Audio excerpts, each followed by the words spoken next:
Segredos do ocultismo.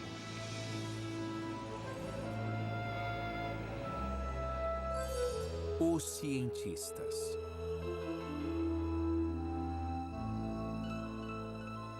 Pode a mente humana afetar o universo, controlar o ambiente ou mesmo o tempo? Os cientistas continuaram de onde os praticantes do ocultismo pararam e buscaram resolver mistérios que os magos há muito tempo tentavam entender. –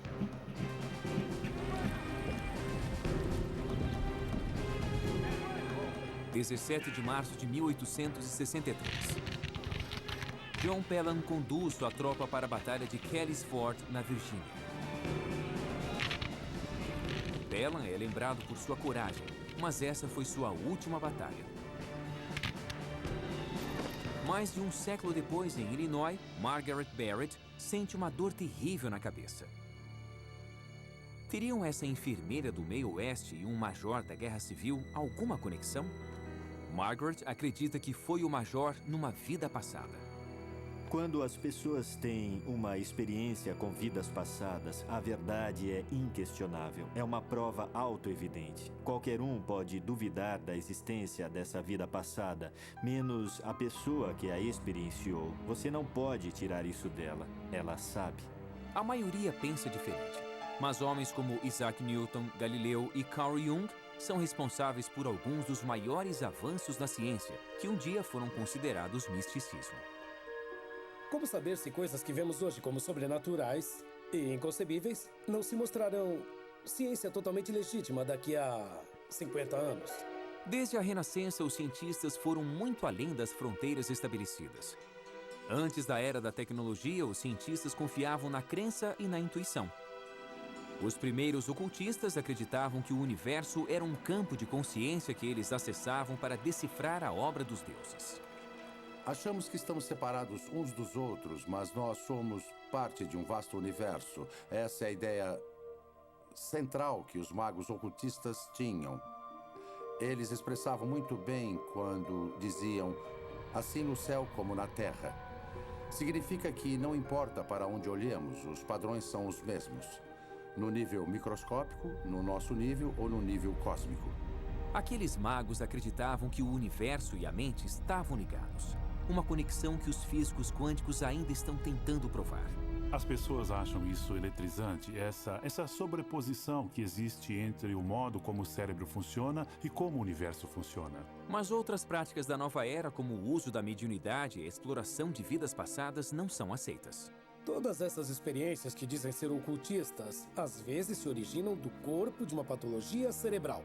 E isso faz a gente repensar sobre a causa desses fenômenos. Só porque pessoas com epilepsia no lobo temporal experienciam Deus, não precisam negar a ideia de Deus. Mas isso te faz pensar sobre o que é experiência religiosa, porque há conexões neurais que predispõem à religiosidade e ao misticismo. O elo entre magia e ciência sempre foi forte. E uma vez que o místico é provado, se torna um fato científico. É uma busca que tem moldado a visão de mundo do homem desde os tempos de Newton. Isaac Newton nasceu no século XVII, quando o homem ainda acreditava que a Terra era o centro do universo. Ele é conhecido tanto como o pai da ciência moderna, como o último dos grandes magos. Newton era de um intelecto extraordinário. Ele podia se concentrar por horas intermináveis, às vezes durante dias, numa única questão, e mantinha em mente todas as partes. Newton imaginava vividamente suas teorias e somente depois as levava para o campo dos experimentos, uma prática hoje chamada de estado alterado de consciência. As pessoas podem fazer isso ao correr ou se exercitar. Dá para fazer isso jejuando, dá para fazer isso bebendo, se drogando, dá para fazer isso rezando, meditando, ou então pela hipnose. Há muitas práticas diferentes ao longo de milhares de anos pelas quais as pessoas alteram seus estados de consciência. Eu acho que a criatividade requer algo como a aceitação da intuição, a aceitação da inspiração como ponto de partida para ideias que se revelam profundas, importantes, mesmo as ideias científicas. Se você se abre para o cosmos, você se abre para novos conhecimentos. Newton se apoiava em grande parte num homem que morreu em 1642, o mesmo ano em que ele nasceu, Galileu. Quando Galileu estava mapeando as estrelas e os planetas, a astrologia já era uma ciência de alguns séculos. Nas antigas escolas de mistério, vamos dizer dos egípcios, assim como dos pitagóricos, a meta era se conectar com os deuses e implorar que eles fizessem algo. Os deuses, com seu poder, poderiam atender. Galileu não estava tentando contatar os deuses, ele estava tentando explicar sua obra. Durante a Renascença, os cientistas seguiram os ensinamentos de Aristóteles. As teorias desse grego do século III a.C. eram aceitas pela Igreja Católica. Bem, a ideia de movimento era muito diferente do que nós entendemos hoje em dia. A noção era de que todo tipo de objeto ou substância tinha seu lugar natural. E a terra estava embaixo, depois a água, o ar e o fogo, e por cima a quintessência da qual o céu era feito. Os objetos tenderiam a permanecer em seus locais naturais, e para movê-los você precisaria empurrá-los continuamente. Ele também dizia que a Terra era o centro do sistema solar e que um objeto pesado cairia mais rápido que um mais leve. Até Galileu, essas eram verdades aceitas. Galileu confirmou que a Terra girava em torno do Sol. Aristóteles achava que a matéria cai porque conhece seu lugar no cosmo. A mão de seu criador a guiaria de volta ao local de origem. A compreensão de Galileu da gravidade era bem mais avançada. E ele usou métodos científicos para provar suas teorias. Aristóteles, um grande pensador, achava que objetos pesados caem mais rápido do que objetos leves. E precisaria de 5 minutos para testar isso. Tudo o que ele precisava era de 5 minutos para subir numa casa, pegar uma rocha, uma ervilha e jogá-las ao mesmo tempo. Ele nunca testou. A razão é que o conceito de experimento é estranho para a mente humana. Mas não para Galileu. Ele fez o experimento e viu que eles caem no mesmo ritmo. É por isso que pensamos em Galileu como um grande gênio. Porque ele mesmo disse, podemos fazer perguntas sobre a natureza, não ter noções pré-concebidas. Podemos começar nos perguntando, o que acontecerá se eu jogar a rocha e a ervilha? E veja só, ele descobriu algo contra-intuitivo, que qualquer um pode testar e verificar. Galileu desacreditou completamente a sagrada visão de mundo aristoteliana endossada pela Igreja e pagou caro por isso. Os cardeais da Inquisição rejeitaram suas teorias. Ele continuou publicando e por isso foi considerado culpado por heresia. Galileu foi condenado à prisão domiciliar em 1633 e passou o resto da vida sob a vigilância da Inquisição. Levou 350 anos para a Igreja admitir que estava errada. Nesse meio tempo, Newton havia confirmado as conclusões de Galileu. Isaac Newton era fascinante. Ele nasceu num dia de Natal, era filho de uma viúva. Ele foi criado em um ambiente um tanto austero até sair para a universidade e jamais abandonou a academia. Ele estudou pelo resto da vida. Desde jovem, estudou tudo que havia disponível para estudar. A Renascença havia se alimentado da redescoberta de textos perdidos dos antigos gregos e dos ocultistas. Acadêmicos como Newton se empenhavam para descobrir novas ideias na ciência, religião e magia. Newton não era apenas um cientista, era um alquimista declarado. Muitos dos homens mais brilhantes da história, inclusive Isaac Newton, foram para a alquimia, foram atrás de várias questões ocultas porque queriam descobrir como as coisas funcionam e queriam ir tão longe quanto precisavam para satisfazer suas mentes curiosas.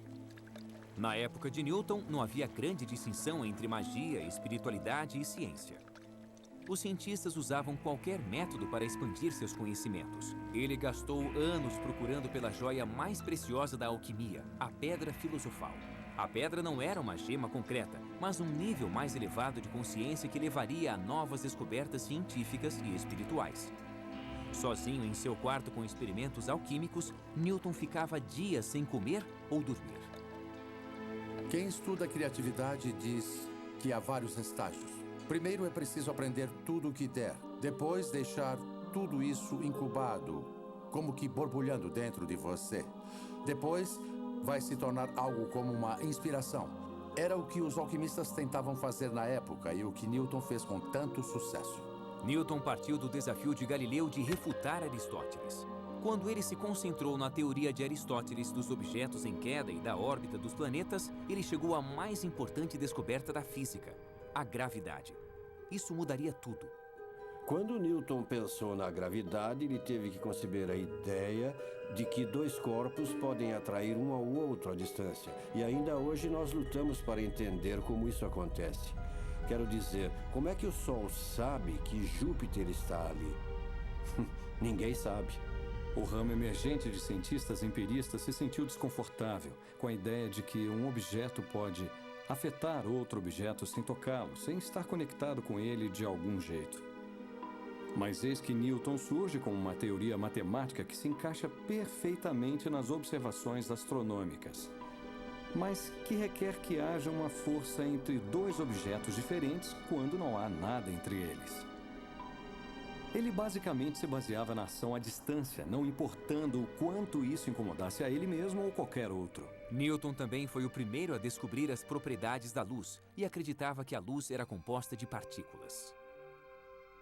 A visão aristotélica de mundo não aceitava a ideia de átomos, de componentes indivisíveis dos objetos. Mas fica bem claro nos textos de Newton sobre a luz que ele teve algumas ideias definidas sobre isso. Ele pensou na luz como uma corrente de minúsculas partículas movendo-se rapidamente, corpúsculos, como ele a chamou. Em 1687, Newton publicou sua obra-prima, Principia, e se tornou uma sensação internacional. Nesse livro, ele desenvolveu suas 3 leis do movimento: a lei da inércia, a relação entre força e movimento e a última regra: para toda ação, há uma reação oposta e de igual intensidade. Em 1660, um espectro do passado assombrava Londres: a peste negra. 70 mil pessoas morreram e logo depois houve o grande incêndio. Mas em meio a esse tumulto, havia uma sede por ciência. Em 1660, um grupo de elite de cientistas britânicos formou a Sociedade Real, a primeira organização da história devotada à ciência. A Sociedade Real começou como uma espécie de clube dos inteligentes. Eles se reuniam e discutiam todo tópico concebível. Talvez fosse um pouco arriscado, é claro, porque a todo momento a Inglaterra tinha espasmos de repressão religiosa. A ameaça da igreja não os deteve. O próprio Newton liderou a Sociedade Real por 24 anos, mas este foco quase místico iria inspirar uma nova geração a olhar para o universo interior. O cérebro humano, olhado superficialmente, é uma máquina bem ajustada de neurônios e nervos perfeitamente sincronizados para movimento, aprendizado ou até defesa. Mas o cérebro não tem apenas impulsos elétricos. Este órgão notável contém pensamentos, memórias e alguns diriam até mesmo a alma. A descoberta da gravidade por Newton transformou a maneira como a ciência entendia o universo, mas outro membro da Sociedade Real, Thomas Willis, estava prestes a superar Aristóteles em outro campo, a medicina. Willis começou a primeira exploração científica do cérebro e de seu software, a mente.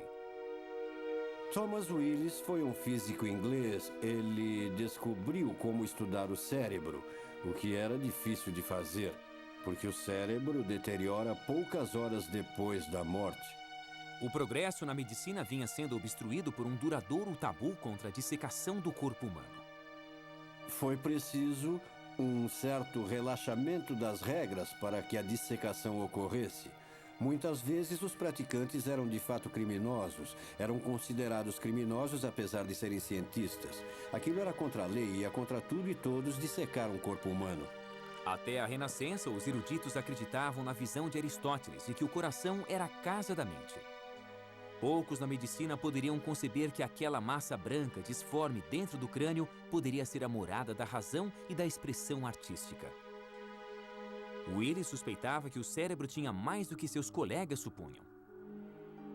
Então ele descobriu uma maneira de preservar o cérebro para distinguir cada uma de suas partes de uma maneira que ninguém soube fazer antes.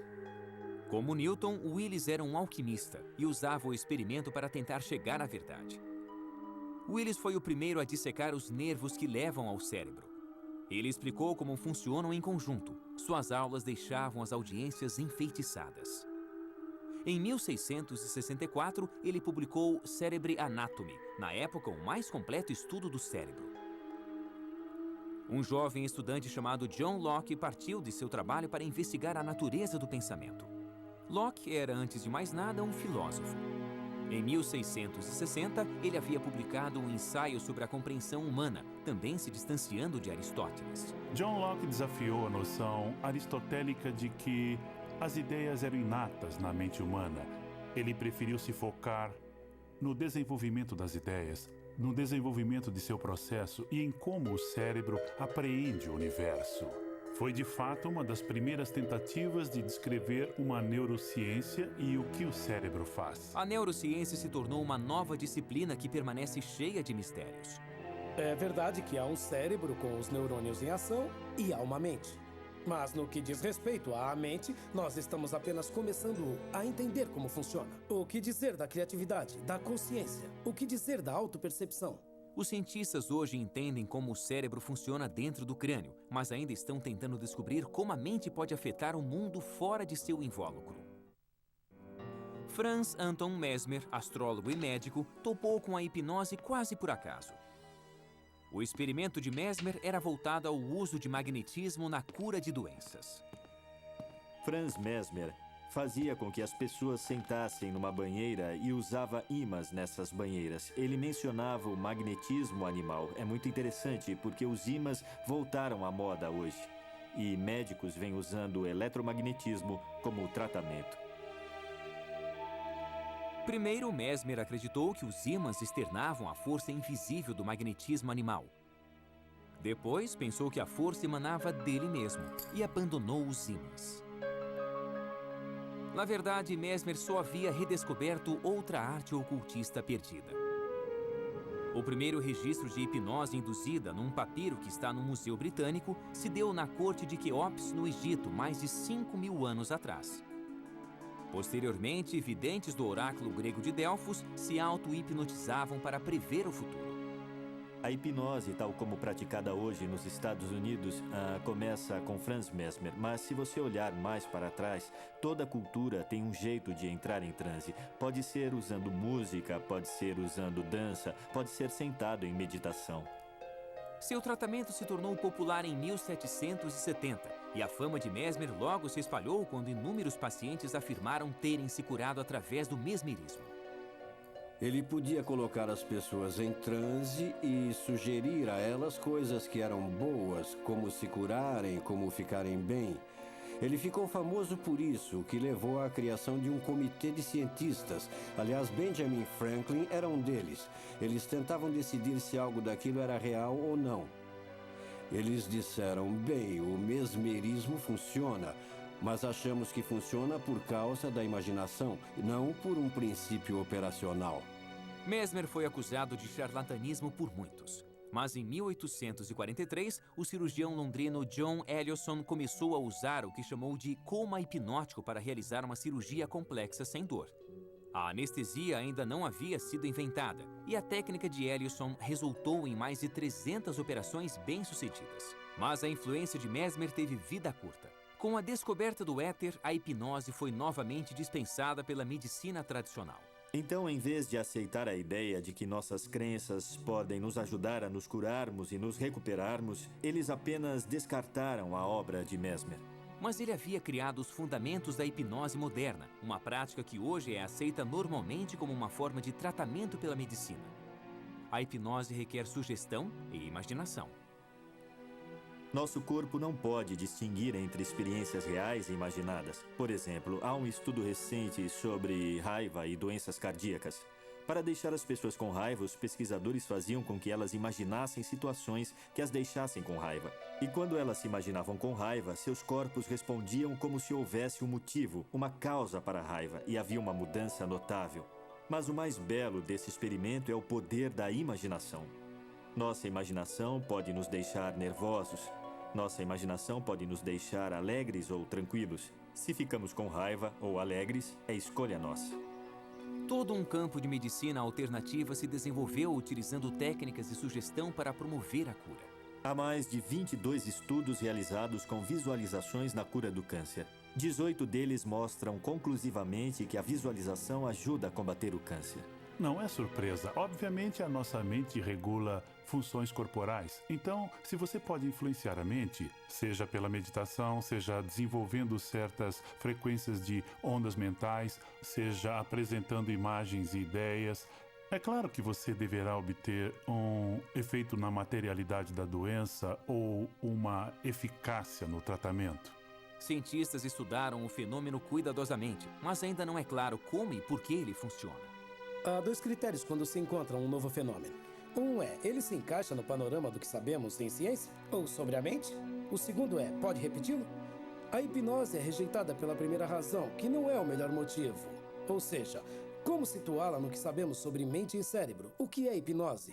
Como você entra na mente de alguém e o faz abanar a mão ou agir como um bobo? Não faz sentido. Rejeite. Mas e o segundo critério, repetibilidade? Você pode repeti-la até em centenas de pessoas. E isso vem nos desafiando há uns 100 anos. Sabemos que é um fenômeno válido, perfeitamente legítimo, mas só não temos uma explicação para ele. Antes de Mesmer, os médicos lutaram por séculos para entender os problemas que eles viam em seus pacientes e que não podiam ser explicados pela ciência médica da época. Em 1885, a humanidade estava mudando. Carl Benz havia criado o primeiro veículo movido a gasolina. O Dr. Sigmund Freud estava numa grande empreitada, tentando resolver os problemas emocionais de seus pacientes. Ele tentou a hipnose. Colocando seus pacientes em transe, ele descobriu que eles se lembravam de traumas do passado. Os físicos haviam desenvolvido uma nova compreensão sobre a energia. Ela não podia ser destruída, apenas transformada. Freud se inspirou nessa descoberta. Ele era brilhante, tinha opiniões firmes e era um grande estudioso. Então, ele olhou à sua volta e viu um conhecimento sistematizado que ganhava força no que era chamado de ciência natural e que depois se tornou a física. Ele pegou aquelas metáforas e as passou para a psique. Freud descobriu o inconsciente. Ele viu a personalidade humana como um sistema de energia psíquica. A energia que não se expressava conscientemente se desviava para o inconsciente do paciente, criando as neuroses. Freud identificou a energia sexual reprimida como a causa de toda doença mental. E as ideias dele ainda estão muito em voga. Ainda pensamos em como nossos desejos mais profundos são reprimidos e suplantados por outras motivações. É a extrapolação freudiana do modelo físico para o domínio psíquico. Freud inventou a psicanálise como um método para liberar os traumas sexuais enterrados no inconsciente.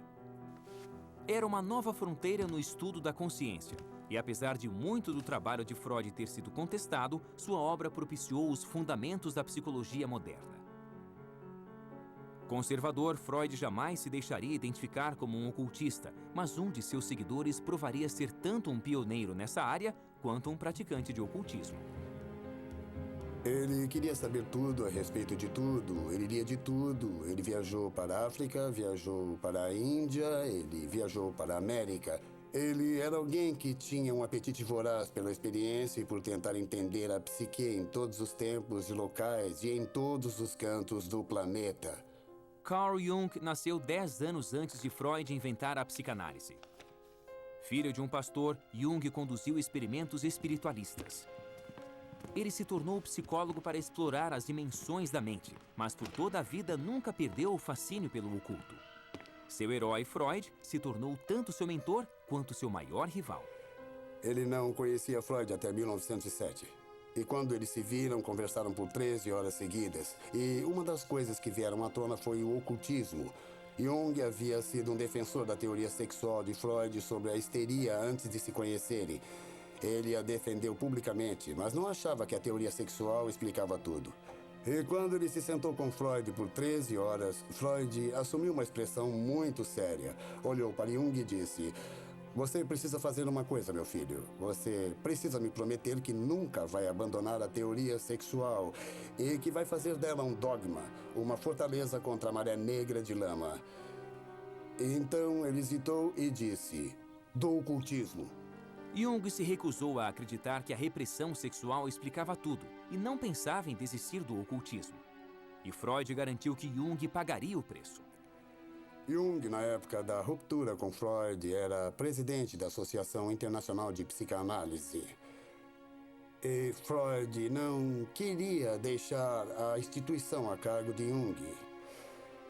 Então, nos bastidores, quase numa prática ocultista, ele formou um pequeno comitê e deu a cada um dos membros um anel e fez com que cada um jurasse segredo. Então, eles começaram uma certa conspiração para se livrarem de Carl Jung. Depois de romper com Freud, Jung caiu numa depressão de 6 anos. Ele se retirou para sua casa de campo em Bollingen. Como Newton, muitos séculos atrás, ele estava em busca de sua própria pedra filosofal. Ele lutou contra sua depressão e emergiu com um novo tipo de psicologia, imbuída de pensamento místico. Ele usou cartas de tarô, usou astrologia. Mas mais importante do que cartas de tarô ou astrologia é que Carl Jung acreditava na intuição. Jung disse uma vez: o que o terapeuta faz é por seu paciente em contato com a intuição. E quando o terapeuta faz isso, seu trabalho está feito. Durante seu retiro, Jung concluiu que era pela astrologia, a alquimia, a mitologia e o I Ching que os primeiros magos investigavam a consciência humana. E deu seu grande salto, vendo a psique como um campo de energia muito maior do que a personalidade individual. Ele a chamou de inconsciente coletivo. O inconsciente coletivo inclui todas as coisas que não nos são pessoais, que nos transcendem, que são os conteúdos transpessoais e impessoais do inconsciente, que Jung chamou de arquétipos.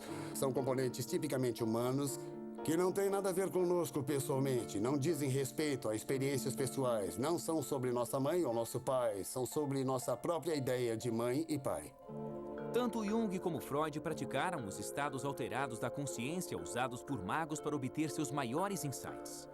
Para Freud, era um método de associação livre. Para Jung, era um método de imaginação ativa, onde você deliberadamente induz a fantasia e fala sobre aspectos de você que estão personificados em formas imagéticas. É como no ocultismo, na mediunidade ou nas sessões, pensando que você fala com os mortos, quando na verdade você fala consigo ou com diversos eus interiores. Freud havia isolado a personalidade num pacote de neuroses, guiado apenas pela repressão sexual, ao passo que Jung levou o individual a um patamar maior, um lugar mais vasto da humanidade, com sentido e continuidade. Nós temos tanto o inconsciente pessoal como o inconsciente coletivo. O inconsciente pessoal está mais alinhado com a nossa alma e o inconsciente coletivo é a sabedoria, os arquétipos, os mitos, as universalidades que qualquer um pode tatear. Então todos temos nosso caminho pessoal e todos temos um caminho coletivo. As ideias de Jung inspiraram muitas práticas da nova era. A mediunidade pode talvez vir de algo como o inconsciente coletivo de Jung.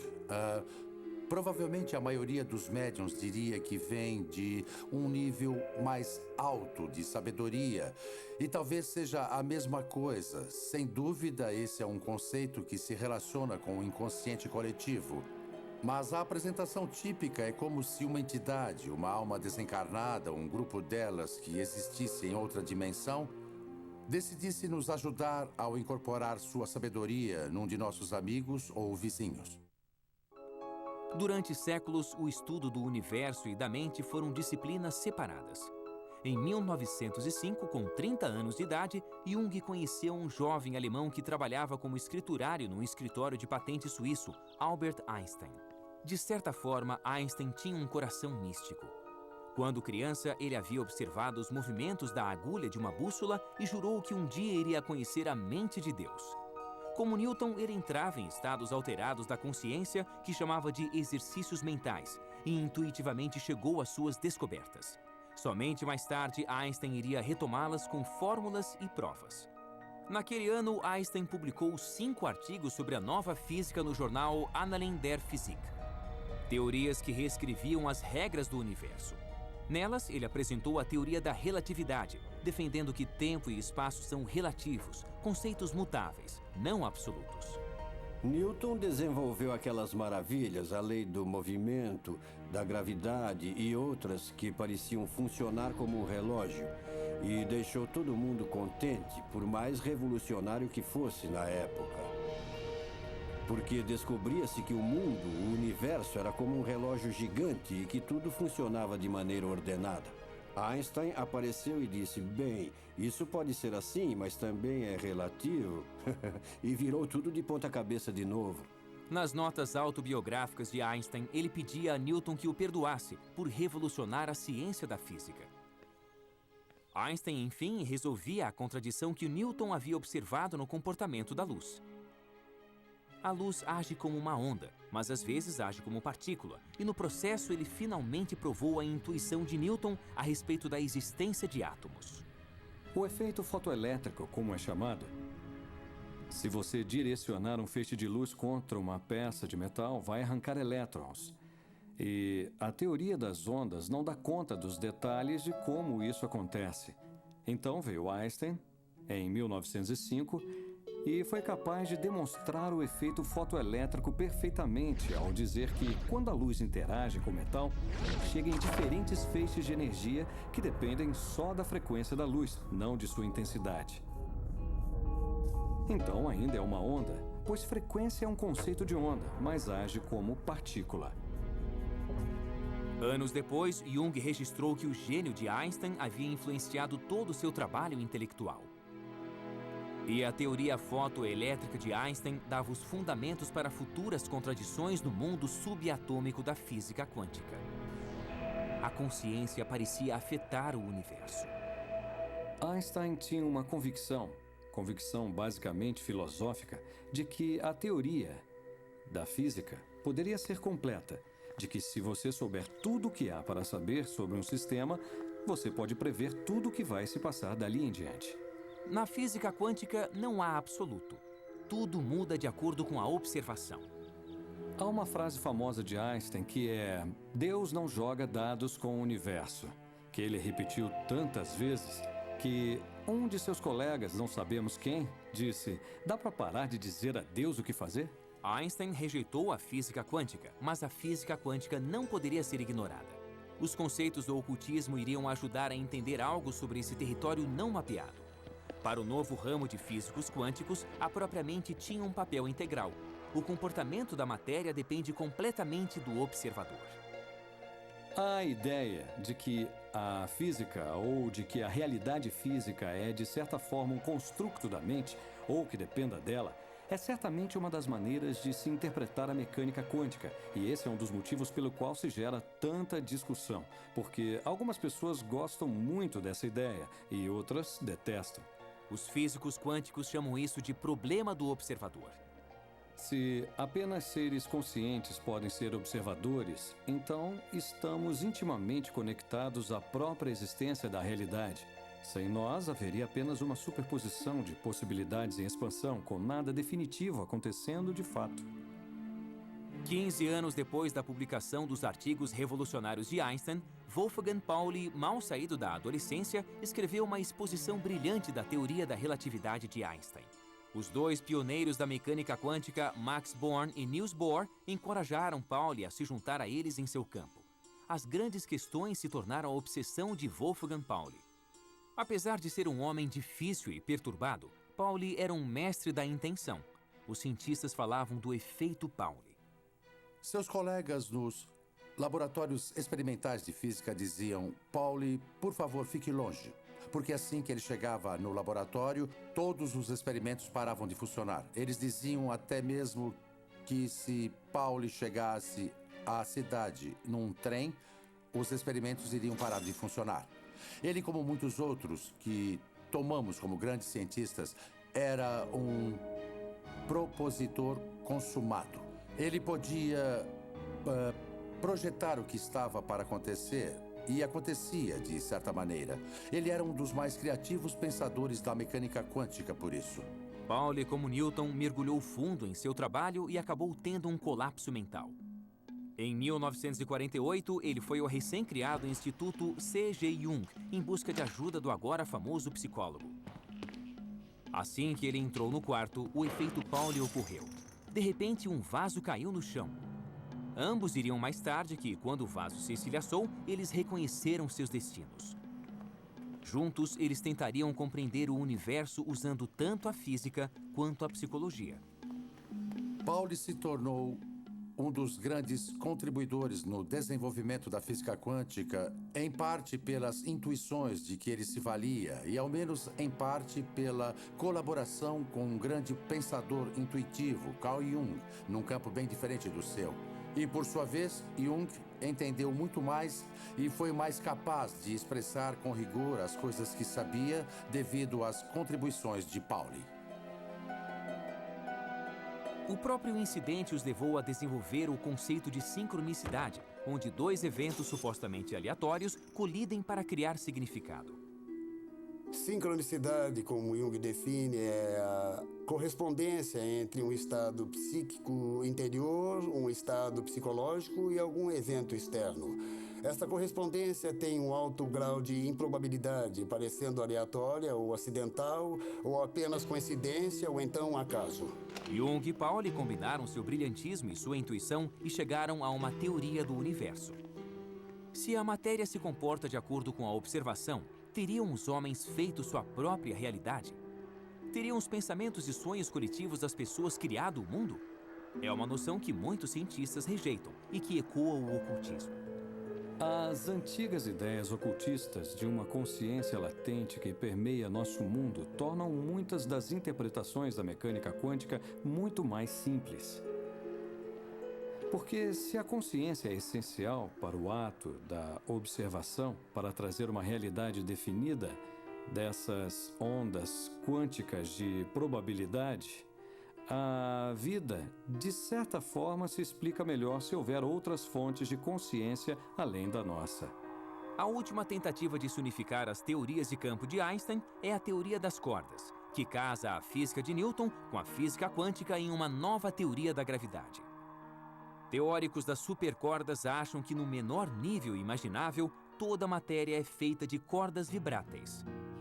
As diferenças nas observações em física quântica não viriam do inconsciente criando o universo, mas de pequenas variações nas vibrações. A teoria das cordas unifica o pequeno e o grande. Nós temos a teoria de Einstein da relatividade geral, que é uma teoria para a força gravitacional e funciona muito bem para explicar o universo em larga escala. Nós temos a mecânica quântica, que é a teoria do muito pequeno, que também funciona extremamente bem. O problema é que essas teorias não são compatíveis. Você não consegue chegar a uma teoria de gravidade quântica por nenhuma das abordagens convencionais. A teoria das cordas parece extremamente promissora, porque é essencialmente uma teoria quântica. Se for provada, implica num fascinante reino de universos paralelos e múltiplas dimensões. O que a teoria das cordas faz elegantemente é dizer, ok, existem essas coisas minúsculas chamadas cordas de que são feitas todas as outras partículas que existem no universo. E essas cordas são apenas energia. Portanto, se nós descemos para a mais minúscula partícula ou menor elemento do que existe, já que se trata apenas de energia, podemos pensar em nós mesmos como mera energia, o que seria satisfatório para muita gente. Pode-se ver isso de uma maneira religiosa, química ou física. Mas essas teorias talvez nunca sejam provadas. Os cientistas afetaram nosso mundo com um trabalho que no começo parecia magia. Em 1895, Conrad Rankin fazia experiências com raios catódicos quando notou um brilho verde numa tela pintada em sua bancada. Mas o raio catódico estava coberto com papel preto, o que significa que os raios invisíveis atravessaram o objeto sólido. Investigando mais, ele descobriu que os raios podiam atravessar a pele, revelando os ossos da mão de sua esposa. Imagine a reação das pessoas. Aqui tem... Bom, tente imaginar que tem uma mesa e tem uma gaveta. E dentro dela tem um filme. Eu vou passar esses raios misteriosos por sua mão e você vai ver os seus ossos. Bom, as pessoas diriam que isso é sobrenatural, é ocultismo. De fato, ninguém acreditou nele. E ele disse, não vou publicar numa revista científica porque parece ocultismo. Então vou publicar num jornal. E ele publicou a mão da esposa no jornal. Dava para ver os ossos da mão e ele entrou para a história. A obra de Rankin poderia facilmente ter sido rejeitada. Será que outras crenças ocultistas se tornarão ciência? Nascida na Inglaterra, Margaret Barrett tinha pouco conhecimento da Guerra Civil Americana, mas se sentiu impelida a estudá-la. Um dia, ela se deteve sobre uma foto de John Pelham e notou uma enorme semelhança. Pelham, o galante, como era conhecido, foi morto pelas tropas da União aos 24 anos. Estaria ele vivo em Margaret?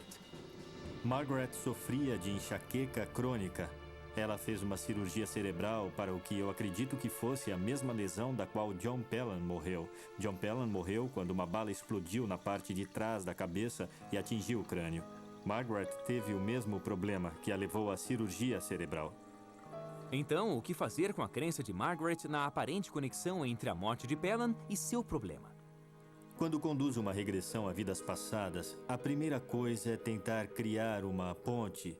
A ponte é alguma conexão entre a vida corrente e a vida passada. Pode ser um medo, uma fobia, pode ser um trabalho, um relacionamento, não importa o que seja. Algumas vezes até sonhos podem se tornar pontes para a vida passada. Uma vez feita a história completa dessa pessoa, eu passo a hipnotizá-la. Então, o que tentamos fazer com a regressão é ajudar a pessoa a aprender sobre suas vidas passadas, para que elas não cometam os mesmos erros na vida corrente. Nós guardamos marcas dos que viveram antes de nós? Nós temos a ação e a inteligência à distância. A questão é que temos de nos conectar a isso, temos de estar conscientes dessa possibilidade. Desvendar as vidas passadas pode um dia ser tão corriqueiro quanto os raios-x? A maioria dos cientistas rejeita a ideia. No caso de Rankin, ele fez o experimento e qualquer pessoa pode repeti-lo e aceitá-lo. No caso do Galileu, Pedra Grande, Ervilha, qualquer criança pode fazer o mesmo. Mas isso não vale para tudo. Pegue a velocidade da luz, que Einstein diz que é finita. Precisamos de experimentos muito detalhados e quantitativos para provar que é correto. Não é uma coisa rápida. Talvez alguns desses fenômenos sejam tão imprecisos, tão sutis, que vamos demorar para desvendar. Mas parece uma farsa para mim. Não me parece fundado na verdade. Se você não pode testar uma proposição, se não há como testá-la, não faz parte do nosso conhecimento. O progresso tem sido alcançado por inovadores que querem ir mais além do que a realidade aceita.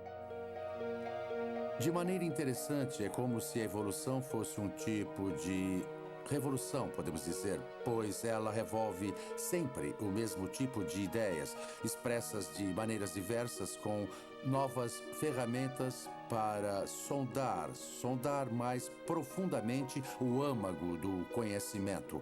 Mas, feitas as contas, nós estamos ainda olhando para o mesmo quadro, o mesmo universo, com a esperança de refinar um pouco mais a compreensão.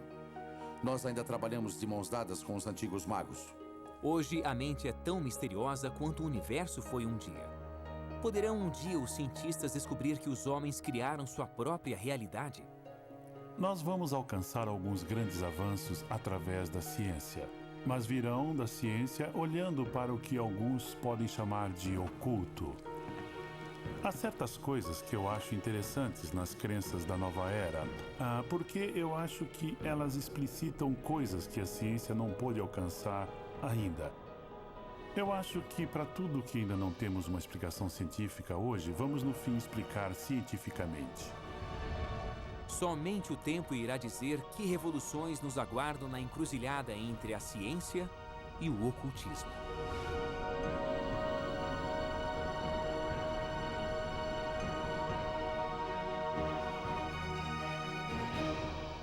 Versão brasileira, Tempo Filmes, São Paulo.